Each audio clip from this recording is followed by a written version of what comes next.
Daha önceki programlarımızda da konuştuk. ABD ile İran arasında 28 Şubat'ta başlayan ve 3,5 ay süren bir savaş yaşandı.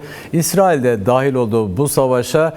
Ancak işte 2 gün sonra İsviçre'de bir anlaşma zaptı imzalanacak. Şimdi gelinen noktaya bakacak olursak Trump bir taraftan zafer havasında işte biz kazandık şeklinde, İran'sa yıkılmadığını ortaya koydu.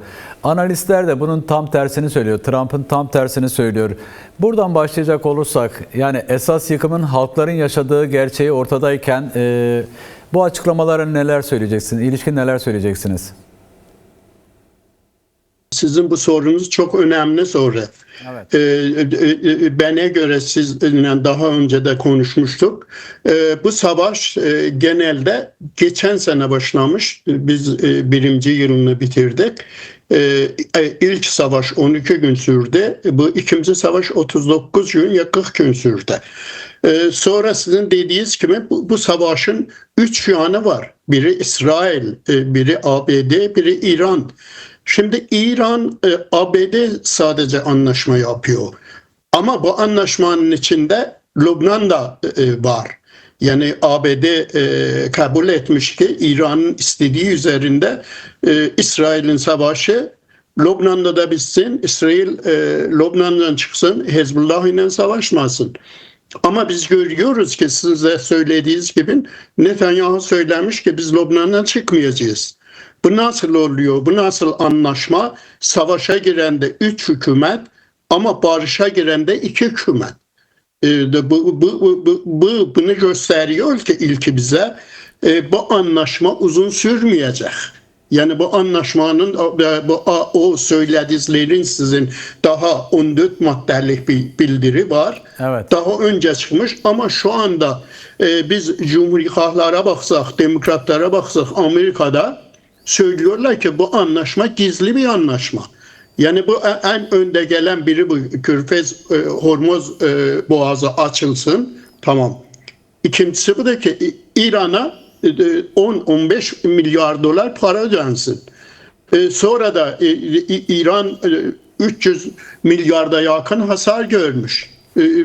ABD İran söylüyor ki bu savaşın hasarların ABD ödemesi lazım. Evet. ABD söylüyor ki biz bir fon açmışız. Oraya bir 300 milyarda yakın para koyacağız. Bunları sadece bu İran'a gidip bu çalışanlara vereceğiz. İran'a vermeyeceğiz. Evet. Yani bu daha biz bu bildiri ki yayınlanmamış, genelde gizli tutuluyor. Yarın ya Cuma günü Cenevre'nin başkentinde bu anlaşma yapılacak. O zaman daha biz görürüz bu anlaşmada ne var. Ama bu çok belli ki bu kadar ABD, Trump, Netanyahu ile yakın, iki savaşta da ikisi beraber İran'a saldırmışlar. Şimdi nasıl olur? İsrail söylüyor ki ben bu anlaşmada yokum. İstediğimi yaparım. Lübnan'dan çıkmayacağım. Yani bunun için biz bu gösteriyor ki bu anlaşma geleceği belli değil. Karanlık şeyler çok var. Biz bilmiyoruz. Arkada ne geçmiş? Peki değerli Rahmani, şimdi anlaşmanın maddeleri çok belirsizliğini koruyor dediniz. Ben biraz savaşın başladığı ilk günlere tekrar dönecek olursak oradan sormak isterim. Şimdi ABD ve İsrail İran'a saldırırken öncelikle neyi hedeflemişlerdi? Şu an neyi konuşuyorlar? Gerçekten bu çok önemli soru. Evet. Bak ilk önce ABD, İsrail, İran'a saldırdıklarında daha önce saldırmadan daha önce İran'da bir büyük ayaklanma çıktı. Milyonlar insan sokağa çıktı. Evet.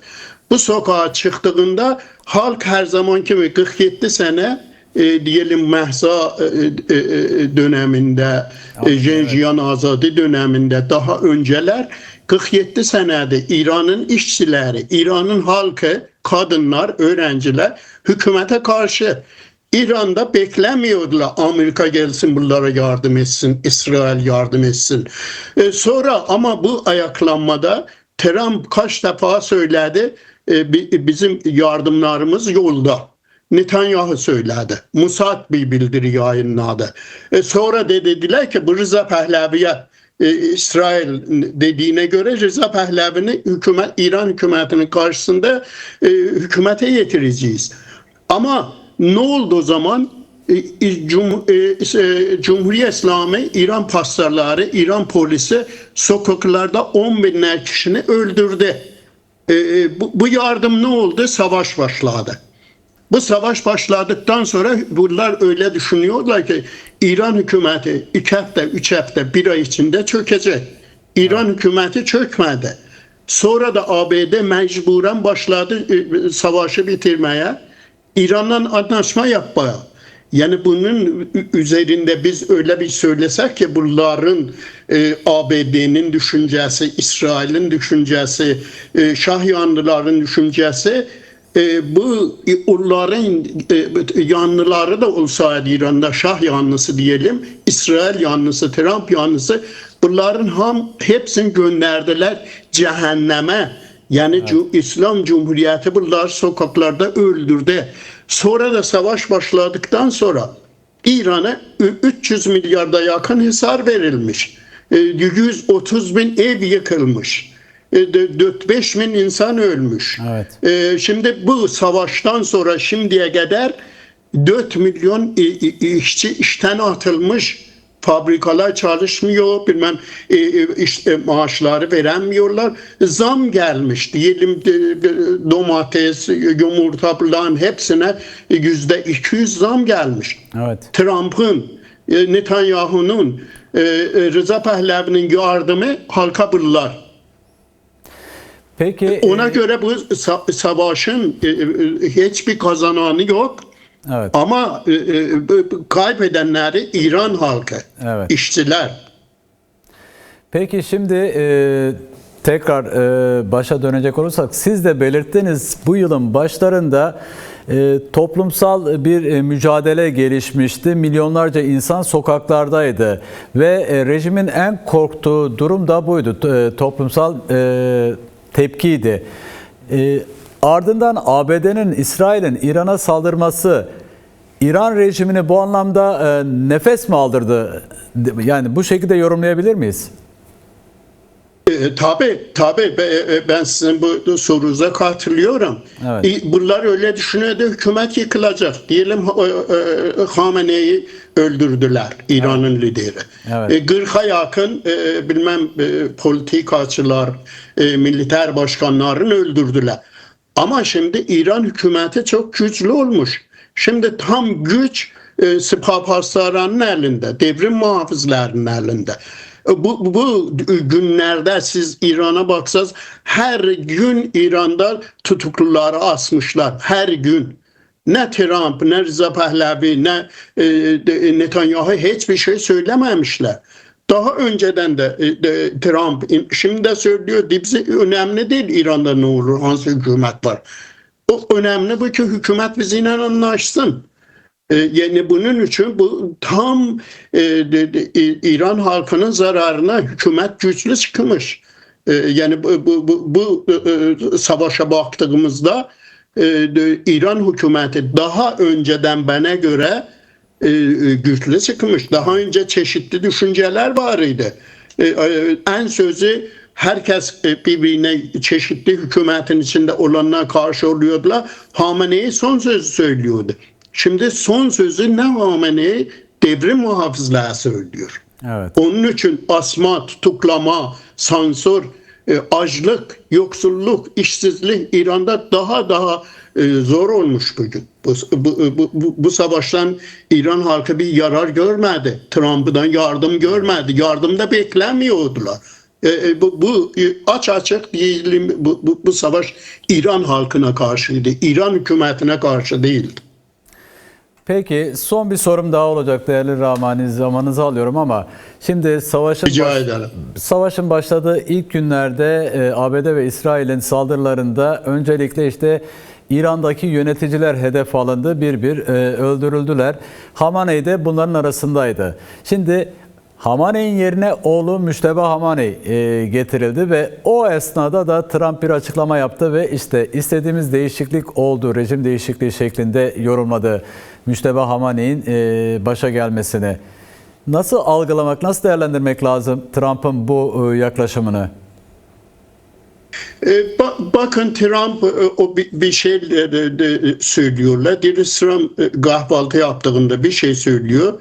Öğlen yemeğinde bir şey söylüyor. Akşam yemeğinde başka bir şey söylüyor. Evet. Yani bunu Amerika gazeteleri yazıyor.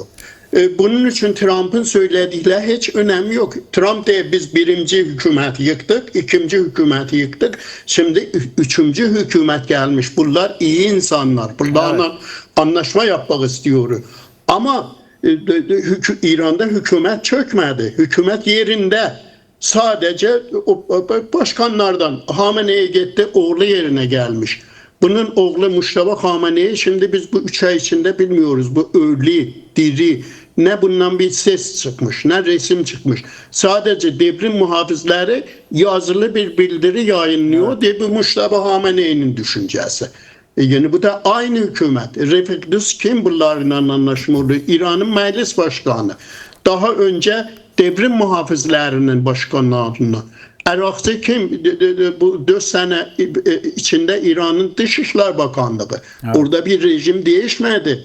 Trump belki Amerika halkına yalan söyleyebiliyor ama bize, İran halkına, size yalan söyleyemez. İran'da hükümet değişmedi. Hükümet evet, aynı hükümet.